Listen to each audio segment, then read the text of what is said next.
Before the world knew Mary as the mother of Jesus, there was a quiet house in Nazareth where no one was writing history. There was no crowd, no temple choir, no golden throne, and no miracle that anyone could see. There was only the sound of bread being kneaded before sunrise, the scrape of a grinding stone against grain, the soft crackle of an oil lamp, and the quiet footsteps of a young girl learning how to become a wife, a mother, and a servant of God before anyone understood what her life would become. She did not know that an angel would one day enter that ordinary house. She did not know that her name would be spoken in churches, paintings, prayers, and songs for 2,000 years. She did not know that she would carry the Son of God in her womb, flee with him into Egypt, raise him in poverty, and one day stand near the cross where he would die. She only knew the small responsibilities of that day, but inside that ordinary life, God was preparing something no one could see. This is the story of Mary, not only the part Scripture records in a few famous verses, but the hidden weight behind it, the years of waiting, the cost of obedience, the silence between the promises, and the ordinary faith that carried the story forward. Before the angel came, Mary lived in a world of simple tasks, family expectations, village whispers, Roman occupation, and daily survival. Her life was not built around comfort. It was built around obedience, work, prayer, and trust. Then heaven interrupted an ordinary day. The angel Gabriel came with a message that would divide her life in two. She was chosen to carry the Messiah. But the calling did not arrive without danger. Saying yes meant risking her reputation, her future, her marriage, and perhaps even her life. Still, Mary answered with faith, and after her yes, the promise did not immediately become glory. It became a secret. It became a journey.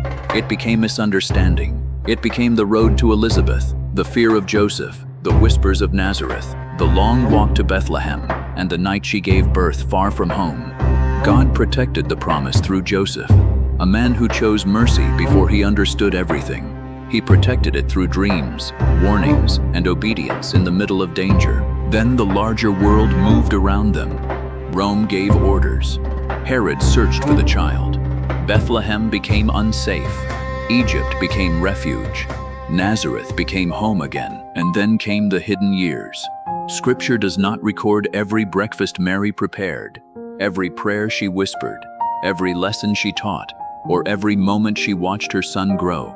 But silence does not mean absence. What the world did not see, God was still using. Every meal, every blessing, every act of mercy, every Sabbath prayer, every quiet sacrifice in that small house was shaping something eternal. Before Jesus blessed bread for the crowds, he had watched his mother place bread on a table. Before he spoke of mercy, he had seen mercy practiced in a poor village home.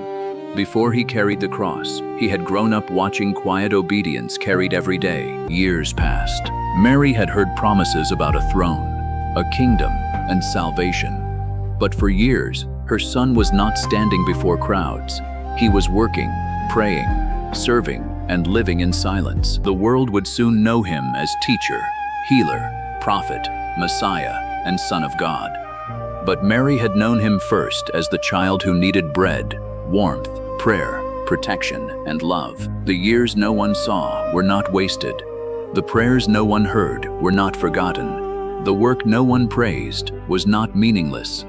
God was building something eternal through ordinary faithfulness. If this changed the way you see Mary, share it with someone who has been faithful in silence. And tell me in the comments what hit you hardest: the hidden years, the cost of obedience, the silence of waiting, or the moment the promise finally began to move.